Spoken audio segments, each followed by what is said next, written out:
Soy Julio Guerrero, coordinador infantil del Hospital La Paz de Madrid, y se me ha comentado que les hable de los trastornos endocrinos que pueden acontecer en los niños con delección del 22q11. Voy a hablar sobre los riesgos que tienen estos niños. Evidentemente no todos los niños con delección del 22 van a tener trastornos endocrinos, y voy a comparar la casuística que presentan distintos autores con la que tenemos nosotros en el Hospital Infantil La Paz. Exactamente los mismos niños que el doctor Trapero ha presentado previamente. Son 4 alteraciones fundamentalmente las que vamos a encontrar en estos niños. Trastornos de crecimiento, que no es lo más frecuente, concretamente la TEA baja. La disfunción paratiroidea, más concretamente el hipoparatiroidismo, que es lo más frecuente. El trastorno tiroideo y el bajo peso en la infancia y el sobrepeso ya a partir de la adolescencia. Ya conocen bien que la delección a nivel de un trozo del brazo largo del cromosoma 22 es el que determina la pérdida en mayor o menor grado de genes que son necesarios para el desarrollo de ciertas estructuras durante la época fetal que van a dar lugar posteriormente al corazón y a muchas otras, en lo que compete en este caso a la paratiroides y al tiroides, que son estructuras endocrinas, como bien saben. Hablemos en primer lugar sobre los trastornos del crecimiento. En condiciones normales, para que tenga lugar un crecimiento adecuado en el niño, son necesarios una serie de factores, entre los cuales menciono, por ejemplo, el peso y la talla al nacimiento. Niños con bajo peso o niños con talla baja al nacimiento son niños con mayor riesgo para tener talla baja adulta. De igual forma, la talla de los padres es determinante para la talla o la estatura final del niño. Una adecuada alimentación, sobre todo durante los 2 primeros años de la vida, es esencial para que, habiendo un bajo peso, pues haya mayor riesgo de talla baja en la época adulta. De igual forma, 2 hormonas son fundamentales para el crecimiento, como son la hormona tiroidea y la hormona de crecimiento. Ciertos órganos son vitales para que el crecimiento tenga lugar de forma adecuada, me refiero fundamentalmente al corazón, entre otros. Y otra serie de factores más o menos conocidos son necesarios para que el crecimiento del niño durante su infancia y posteriormente sea adecuado. ¿Qué es lo que sucede realmente en algunos niños que presentan delección del cromosoma 22? Pues que por lo general la talla es normal. Más del 50% de los niños tienen una talla normal. Sin embargo, lo que está descrito, y esto es muy variable según la estadística, es que entre el 16 y el 40%, 1 de cada 10, hasta 4 de cada 10 niños con delección van a presentar una talla baja en mayor o menor grado. En el 2012, Havel publicó unas tablas a partir de una casuística muy amplia, y pueden ver aquí cómo en punteado se encuentra la gráfica de la población normal y en continuo la gráfica en la población, en los niños con delección del 22.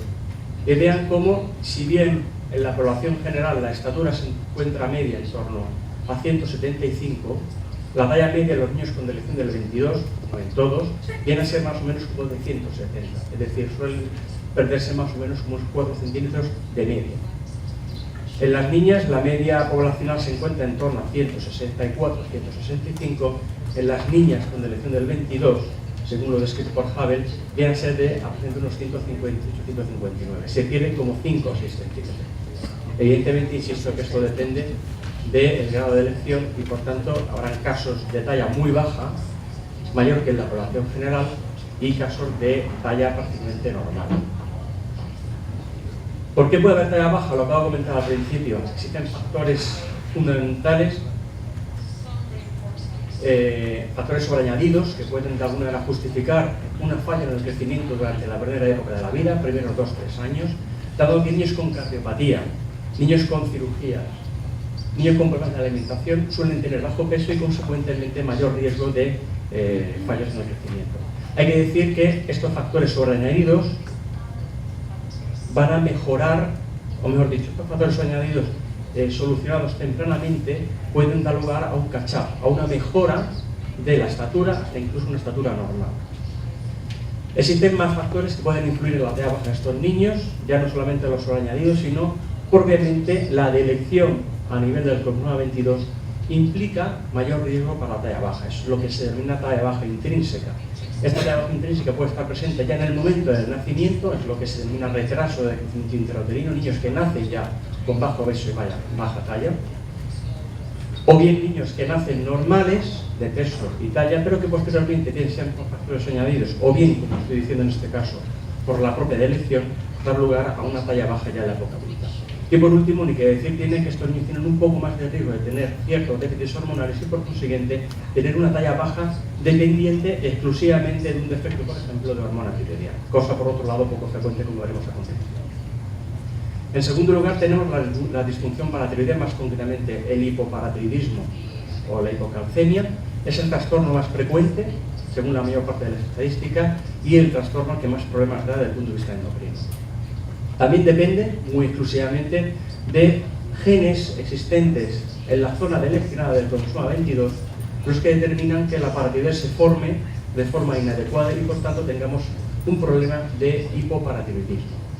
En condiciones normales, la regulación del calcio, que es el ion del que depende la paratormona, depende no solamente de esta hormona, sino también de la vitamina D. La paratormona lo que hace es, y lo explicaré al final, reabsorber calcio a nivel renal, evitar por tanto que se elimine por exceso en riñón y consecuentemente pues, que se mantengan los niveles de calcio y de fósforo a niveles normales. En el 22Q tenemos que entre un 20 y un 70%, 2 de cada 10 hasta 7 de cada 10, van a presentar trastornos morfológicos de la paratiroides y consecuentemente riesgo para hipocalcemia. Hipoplasia significa pequeño tamaño y aplasia significa ausencia de paratiroides. Por tanto, un déficit de la producción de la hormona que produce la paratiroides, que decir que son 4 que se encuentran detrás del tiroides, van a dar lugar a un riesgo para hipocalcemia. El calcio se elimina por riñón y por consiguiente se pierde en sangre. La hipocalcemia lo habitual es que se presente de forma asintomática, es decir, no haya síntomas, se trata de una hipocalcemia crónica mantenida durante mucho tiempo y, como digo, los síntomas suelen ser poco aparentes. La gravedad viene cuando la hipocalcemia es severa y, por tanto, cuando se presenta de forma súbita la hipocalcemia aguda, puesto que el calcio se encarga del mantenimiento de la conducción nerviosa, de la contracción muscular, de la conducción nerviosa en general. Tenemos que una hipocalcemia va a dar lugar a síntomas, por lo general leves, moderados, como calambres, contracturas musculares, rigidez, incluso convulsiones y parada cardíaca. La hipocalcemia severa, evidentemente, es un peligro para la vida, aunque poco frecuente, estos niños tienen más riesgo de padecerla, en el caso, lógicamente, de que no exista, o sea, mínimo el esbozo que existe de paratiroides. ¿Cuándo da la cara este tipo de trastorno endocrino? Pues en dos momentos de la vida, o bien al nacimiento o posteriormente, generalmente ya en la época adolescente. Cuando la hipocalcemia se presenta de forma precoz, me estoy refiriendo generalmente al neonato, esta puede ser transitoria, lo que se llama una hipocalcemia neonatal transitoria, que suele acontecer en la primera semana de vida, suele ser leve, moderada y generalmente en relación con una hipoplasia paratiroidea. Hay que decir, sin embargo, que muchas veces, siendo transitoria, no vuelven a dar más problemas posteriormente.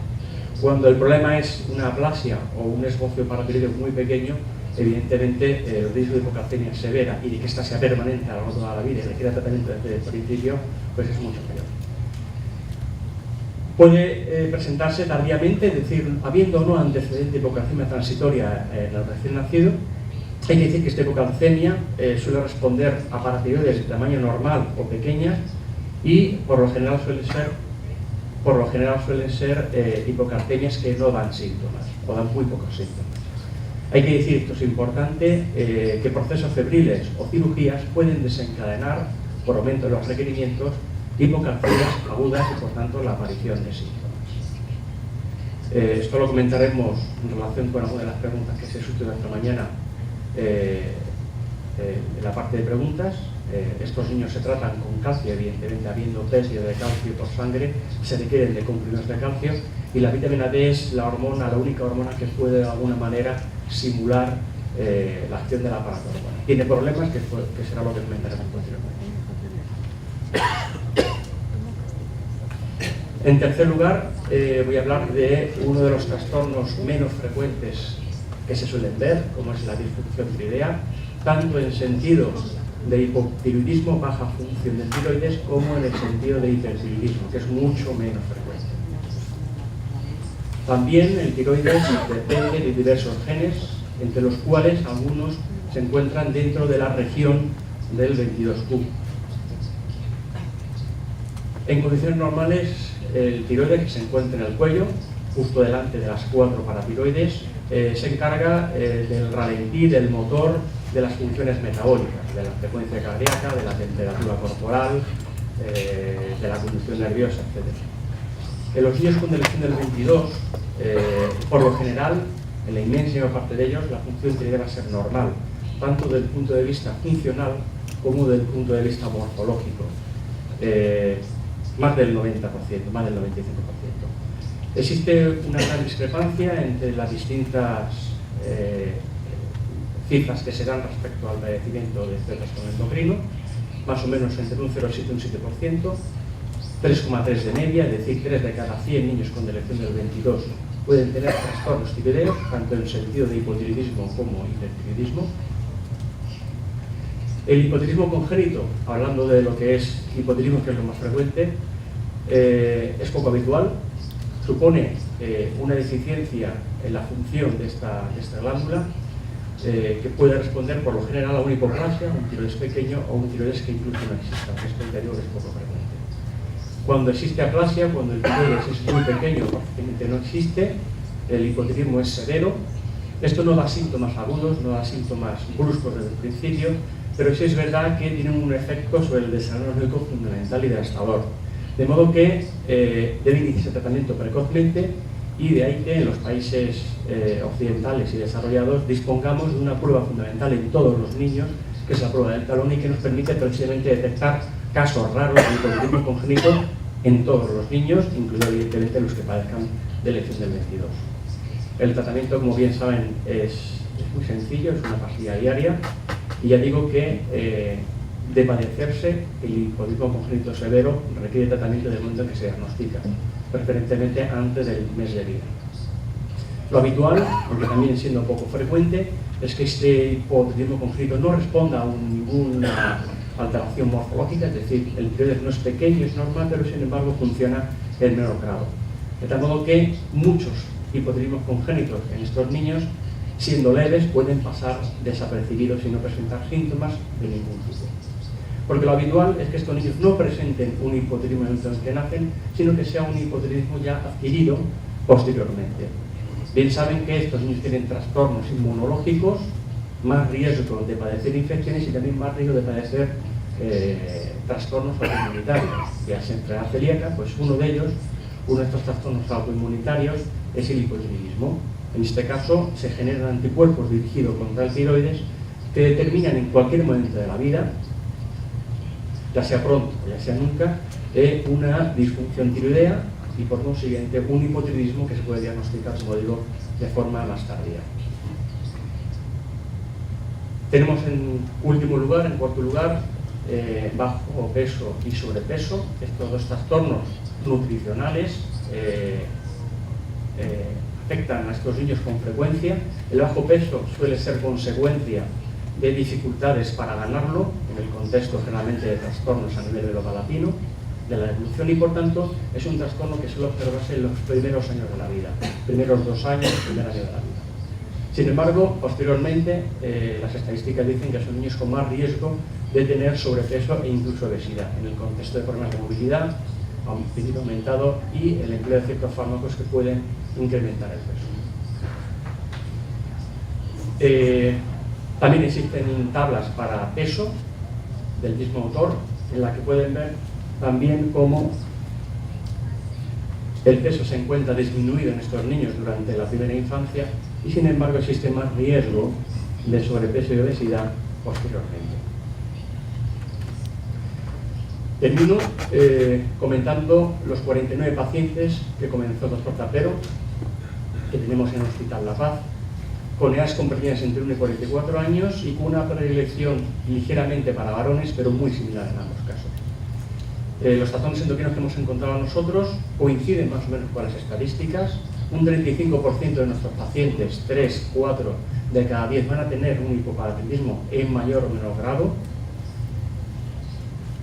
versus ese 20-70% que está discrepante en el resto de las estadísticas. En segundo lugar, nuestra incidencia de talla baja es mayor en las estadísticas, un 40%, 4 de cada 10 de nuestros niños van a tener talla baja, versus ese 16-40% que se ha encontrado en el resto de las estadísticas. Hay que decir que la inmensa mayor parte de estas tallas bajas que encontramos son talla baja intrínseca, dependientes de esa deleción del cromosoma 22. Tenemos un caso de déficit de hormona de crecimiento y otros dos casos que ya nacieron bajos, es decir, retrasos de crecimiento intrauterino. En tercer lugar, y esto es lo que más discrepa con el resto de las estadísticas, un 15% de nuestros niños con deleción del 22 van a presentar trastornosteroideos, el 85% son de morfología normal y de presentación tardía, el resto son hipotiroidismos congénitos o no ciliados que se detectaron posteriormente. Y creo que congénito como tal, severo, ninguno. Y por último, hemos encontrado también una alta prevalencia de sobrepeso en los niños con deleción del 22 por encima de los 14 años, lo cual de alguna manera confirma que aunque son niños que durante la primera infancia suelen tener bajo peso en el contexto de todo su problema de paladar o de cardiopatía, sí es verdad que estos niños pueden tener una prevalencia de sobrepeso y obesidad de hasta el 50% a partir de la adolescencia. Y con esto he terminado. Muchas gracias.